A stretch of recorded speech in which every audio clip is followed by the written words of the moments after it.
Hello and welcome, and a massive warm welcome to Ross Taylor from Wright Johnson Mackenzie. We are going to be talking to Ross all about construction and how COVID-19 has hit the construction industry. So we're carrying on with our COVID-19 rapid fire video series today. And Ross, who is a little bit new to Ferrilio's on-screen interrogation and obviously our remote way of recording videos, is going to be unpacking a lot of what's happening with construction today. Why does this matter? Well, it matters because of the nearly 6 million small businesses in the UK, nearly a fifth of them are associated with or involved in the construction industry. And construction itself is a massive contributor to the UK economy. Last year, it contributed 117 billion, and 2.4 million jobs are wrapped up in that. So what's happening because of COVID-19 to the sector is really impactful. And that's before you get to the sector's impact on manufacturing, on the services and supply chains, on business property growth, and on living standards for our households. So this is a sector forming the backbone of our economy and our daily lives, but it's struggling. And it's been hit pretty brutally by the effects of COVID-19. So how hard and how far has the damage gone, and how fast can we expect to recover? That's what we're going to be unpacking with Ross. So Ross, really big welcome. Are you ready for the questions we've got today? Thank you. Thank you for that. Yes. That's the right answer. Brilliant. Well, I'm going to dive in with my first question, Ross, if I may. And that's really to get your observations about what's happening in the sector right now. You're obviously advising construction businesses up and down the country. What are you seeing? Well, not a lot at the moment, to be honest. There is a contrast, I think, between the Scottish jurisdiction where I'm based and in England, where guidelines have been issued by the Construction Leadership Council, which are essentially facilitating ongoing construction works. Now, I haven't been down to London, obviously we can't travel, I can't see exactly what's happening, but there's certainly guidelines in place which do not shut construction down in England. And I'm hearing from some clients of a national level that they are continuing some works in England. On the other hand, in Scotland, the government has been very clear that all but works to essential projects must stop. Now, that's including essential work. So one problem has been, for example, you're halfway through roofing a construction, you have your tiles laid out. Do you just stop? And I think what we've seen in Scotland is, in the earlier days, those works were continuing to make the building safe, and that being classed as essential, and then stopped. So in Scotland, it's really quite flat. Now, the interesting question, of course, is that these guidelines are coming from the Scottish government, as opposed to England, where it's a task force, but it's representative of the industry. And one question is, are the Scottish contractors obliged to follow these guidelines anyway? Probably not. The guidelines aren't law themselves. But I think the Scottish businesses have decided to follow the guidelines as a matter of doing the right thing, of good practice, rather than legal requirement. So quite a contrast between Scotland and England, but I think we get to the same point, which is that construction has pretty much shut down across the UK. Which is going to hit so many businesses massively, particularly as we come through the winter months. You know, we can all see the wonderful sunshine. It's the prime season, really, isn't it, to be powering forward and trying to pick up speed that you might otherwise normally have lost during the winter months, particularly for outside building works. How are you advising your clients to handle this, Ross? I mean, what kind of behaviours and actions are you seeing on their part? Are they compliant? They must be deeply worried about, loss of revenue and loss of momentum on some of these projects.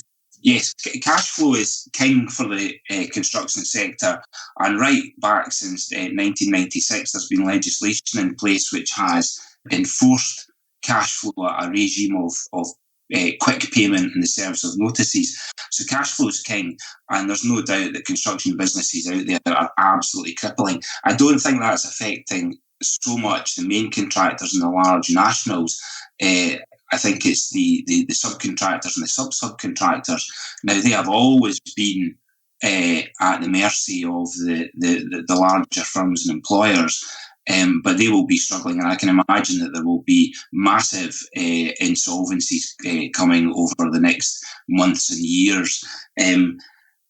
What I'm advising my clients to do is take time to look at their structures, look at their contracts that they have in place right now, and see how they can best protect themselves within those, but also take the time to use some housekeeping where they can look at their own contracts for the future and try to improve on those terms and maybe learn lessons from what's happened at the moment. Yeah. But I think, to handle this is to do the right thing, as I've said. Public relations is so important. So be positive and try to work with the people on the other side of your contract and in the wider community, rather than be contrived about it and try to eke out every penny, which is not in anybody's interest. No, and I would imagine, like many other businesses, Ross, the construction industry is looking at furloughing staff, so taking advantage of the job retention scheme. They're probably looking at, do they want to keep contracts going? Can they afford to keep contracts going? Or do they want to look at the means of bringing those contracts to an end? I guess there'll be insurance too, which has a very big impact, doesn't it, on this sector too? Yes, insurance is difficult. I don't think that the normal insurances will provide for COVID-19. There's been a lot of discussion as to whether the current circumstances are unprecedented and unforeseen, and of course they are, but whether they're unforeseen as opposed to unprecedented is a different issue. A lot of contracts have force majeure clauses in them, which would allow for this sort of situation, except they're also often bent towards one party or the other. So, for example, I was looking at a contract only yesterday which said that you can exercise this force majeure clause if it can, the difficulty continues for 2 months, but in the meantime you will continue to pay, which the whole point of it is that you don't have to pay. So, these clauses can be dangerous both ways, and that's one of the huge difficulties is how to react. Is it better to actually breach the contract and just walk away? Back to my point about insolvency. So a lot of confusion. Yeah, absolutely. And a lot of the traditional contractual provisions are pretty explosive in any case. Yes. I mean, most businesses don't want to blow up a contract. They want some kind of compromise so that they can keep going and hopefully resume and get back to normal as fast as possible. And I think it's one of the reasons why the sector's looked at insurance a lot too, sort of reliance on business interruption insurance and things like that. But I think, again, the devil is in a lot of the details. Yes, that's the problem. The small print on that. Yes, that's the difficulty. So Ross, let me ask you about the government now. Do you think the government itself is doing enough to support this sector? I mean, we've seen numerous packages for businesses come out in the last month or so, all of which designed to prop industries and business up. But how is the construction industry faring under some of these schemes? Are the measures in place helping to support them enough, do you think? Are they appropriate? Supporting enough and appropriateness is a very difficult question to answer. The government can only do what it can. I think it's had its difficulties. There's criticism at a UK level as to whether it reacted quickly enough. I think in Scotland they really did act quickly and well, and they're doing the very best that they can. An example is I have an invalid father-in-law, and out of the blue he was delivered a box of vegetables, of food, of all sorts of things to keep them going. So the Scottish Government is trying. It's not industry specific, but what else can really be done? The furlough schemes are definitely being picked up in Scotland. As I say, it's pretty much shut down here, and that's been done by way of furlough. So all of the main contractors have furloughed almost all of their staff. difficulty there then is the money actually coming through. So we could be critical of government and say that it needed to act more quickly, but on the other hand, it's very difficult to see what they could actually do beyond what they are. We're facing unprecedented times, as I say, where they were talking of the depression of the 1930s, and so I'm loath to be critical, and I think it's as appropriate as it can be. There's nothing sector specific for construction, but I think across the board for business, government is really trying to be as helpful as it can. Yeah. I mean, I think we'll all be wiser in hindsight, but when you're in the moment, it's very difficult to know what more you could be doing. Ross, let's talk about the sector itself, construction itself. I mean, what kind of a sense do you get of how well it can recover from this, and indeed how long it may take for it to recover if we're shut down pretty much as a sector? And it does seem to be the case. There's a bit of activity going on in the UK, but not very much either. It's going to take a while to get back, isn't it? I think so. Again, it's difficult to predict what's going to happen in the future. One of the problems is that in Scotland, the court system has virtually stopped, and there's been a lot of chatter on Twitter from the Vice Dean of the faculty here trying to encourage the Scottish courts to open back up. In England, they have been continuing to operate using very innovative rules to help use video conferencing and the like. Now, why do I say that in answer to a question is how long is it going to take to pick back up? We need the court system to flow. It's back to my point about cash flow. So if we can get the courts moving, that will encourage cash flow, because right now people are just sitting on money. You can sue me if you want, you're not going anywhere.